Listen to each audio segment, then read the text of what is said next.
Bonjour, ce samedi 22 mars s'est tenue la journée mondiale de l'eau. Pour ce nouvel épisode, nous avons été à Tarbes, où se tenait un forum débat pour les arbres des forêts des Pyrénées. Le GNSAPO Pyrénées et les Soulèvements de la Terre 65 ont organisé cet après-midi de rencontres axées sur les différentes luttes locales liées à la préservation de l'eau, des forêts et plus largement du vivant. Plusieurs collectifs, associations, élus et citoyens-citoyennes ont répondu présents. Attaque 65, les Amis de la Confédération Paysanne, Forêt Vivante, le collectif NES Plateau sans CSR et Cambinos Debout. On les écoute. Ces industries sont encouragées par le ministère de la Transition écologique pour atteindre la neutralité carbone en 2050. D'où l'expansion du photovoltaïque et des énergies et du bois. Alors tout est bon pour qualifier ces projets de bio, d'éco, de décarboné, de vert, de renouvelable. Et ce sont nos forêts et nos ressources en eau qui vont en payer le prix fort dès le début. Et donc on débattra autour de ces questions juste après la projection de ce film qui s'appelle Alliance terrestre, dont la réalisatrice est Isabelle Alvéotte, et c'est un film documentaire sur la lutte contre la A69, une lutte qui est victorieuse, il faut le dire. Le 27 février dernier, le tribunal administratif de Toulouse a arrêté cet ignoble chantier qui a coûté des mois, voire des années de lutte à beaucoup de gens, mais c'est très très très encourageant. Le fait que des citoyens et citoyennes organisés en association, ensemble avec des zadistes aussi, ils aient pu arriver à ce résultat. Évidemment avec un grand travail juridique derrière. Donc on est vraiment heureux de vous partager cette histoire qui puisse inspirer nos luttes locales aussi. Et parler de cette problématique de la 69, des actions très simples. L'an passé, dans le carnaval de Tarbes et de Bagnères de Bigorre, où on était présent avec une chauve-souris, on a tracté. Donc on a fait des actions de sensibilisation pour les gens de Pyrénées qui ne sont pas forcément, on va dire, des futurs citoyens du territoire de Tarbes, mais pour leur faire comprendre que le vivant est nécessaire et crucial si on veut nous vivre sur Terre. Un collectif donc, de NES Plateau sans CSR.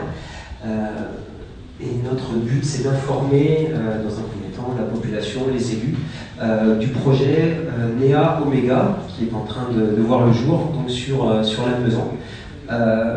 Sur le plateau de Lannemezan, on est en site Céveso 3O, au même titre qu'une centrale nucléaire.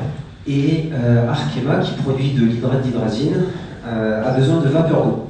Et jusqu'à maintenant, cette vapeur d'eau est fabriquée par une chaudière à gaz qui arrive en fin de vie. Et il leur faut la remplacer. Et pour la remplacer, ils vont créer en fait une chaudière à CSR, donc c'est des combustibles solides de récupération.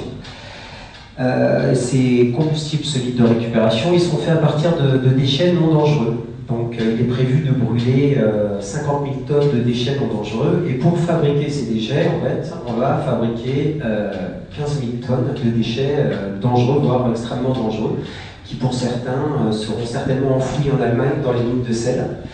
Donc ça c'est un problème. On nous vante cette solution miracle comme une solution qui va nous permettre d'économiser du CO2, qui va nous permettre de réduire l'enfouissement de nos déchets. Or, c'est une solution techno-industrielle qui aura toujours besoin de déchets pour fonctionner. Et on maîtrise très très mal à l'heure actuelle justement la fabrication des lots de CSR. On a du mal à maîtriser leur composition et donc du coup on est très inquiet des émanations que cette chaudière va pouvoir avoir sur le territoire. On est en lien avec d'autres collectifs sur le territoire, notamment celui de Strasbourg, qui ont un CSR en route depuis 2017, je crois, et le médecin qui a créé le collectif Strasbourg Respire, je crois qu'il s'appelle comme ça, voit déjà les effets délétères sur la santé.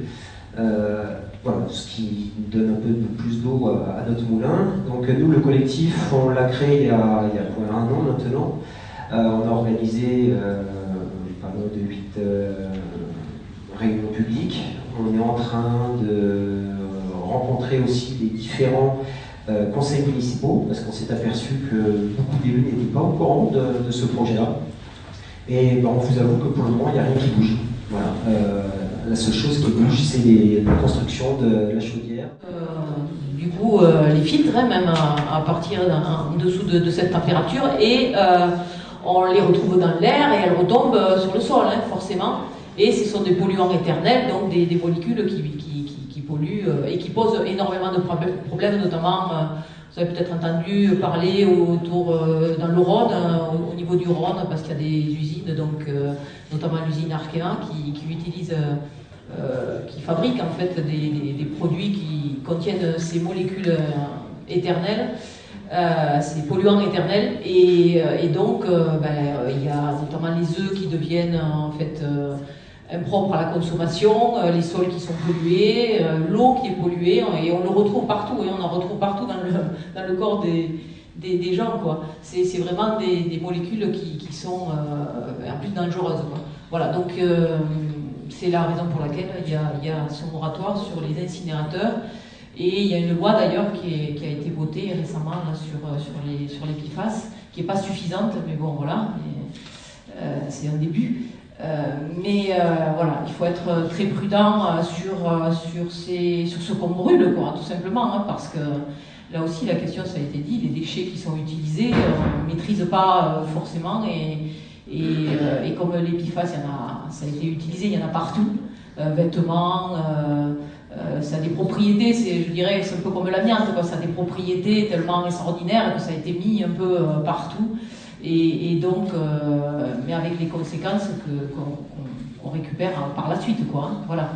Donc prudence, et donc voilà, je soutiens le collectif dans leur bataille pour justement que les choses soient faites aussi démocratiquement, parce qu'on le voit dans tous les projets, dans tous ces grands projets, comme on l'a vu avec la 69 ou à l'époque Notre-Dame-des-Landes, l'aéroport, c'est imposé. Il n'y a pas de réelle démocratie par rapport à l'intérêt général. C'est aussi coûteux pour l'environnement et coûteux pour les dépenses publiques, parce que tous ces projets, ils reçoivent aussi de l'argent public. Donc on a, comme on l'a dit tout à l'heure, on est toujours bon pour payer, mais quand il s'agit de nous demander notre avis, là par contre, il n'y a plus personne, quoi. Voilà, donc, Je suis un garde forestier syndiqué, on est 67 associations et syndicats, et je participe aux réunions et aux sensibilisations à titre syndical pour ma personne. Donc qu'est-ce que le projet ECO? Le projet ECO consiste à créer du kérosène, du mazout et du méthane à partir de biomasse lignocellulosique, d'eau et d'électricité. En termes de quantité, on parle de la consommation électrique de Pau et toutes les villes de banlieue qui l'entourent. On parle de 5 millions de mètres cubes, soit environ 5% du gaz de Pau. Et en termes de consommation lignocellulosique, le terme est important parce que c'est du bois, mais c'est également des sarments de vigne et des meubles en fin de vie dans l'esprit des promoteurs. Là, on serait sur 300 000 tonnes en tout de biomasse sèche, et ils souhaitent 100 000 tonnes de biomasse sèche, bois, forêt. 300 000 tonnes de biomasse sèche, c'est l'équivalent en termes de volume, on parle d'équivalence, ça ne signifie pas que ça sera de la couperase. On parle de raser et râtier en 10 ans, si vous voulez vous faire des équivalents surface dans votre esprit. Donc c'est un nouvel usage du bois, et notre collectif s'oppose aux nouveaux usages de bois de ce type. On estime qu'au vu du réchauffement climatique, on devrait recentrer l'usage du bois par nous autres sur des usages, disons, nobles, la construction, et dans certains cas de figure, du bois énergie, bois de chauffage, mais bien mieux pensé et sans gaspillage. On estime que faire de l'essence à partir de bois est un gaspillage, et c'est à ce titre que l'on s'oppose au projet ECO, mais également au projet Biochar, qui consiste à faire de l'engrais pour l'agriculture intensive du maïs, pour être caricatural, à partir de charbon de bois. Je maîtrise mal cette partie, je m'abstiendrai d'en parler. Nous, on s'est monté héritier de Touche pas ma forêt 65, parce qu'après la lutte victorieuse contre le projet de méga-scierie Florian, et on estime qu'on est sur, pour parler franc, un autre projet de merde. Et donc plus centré sur les Béarnais avec le soutien des Basques. On a fondé d'abord Touche pas à ma forêt pour le climat, et on a changé le nom en Forêt Vivante Pyrénées depuis peu de temps.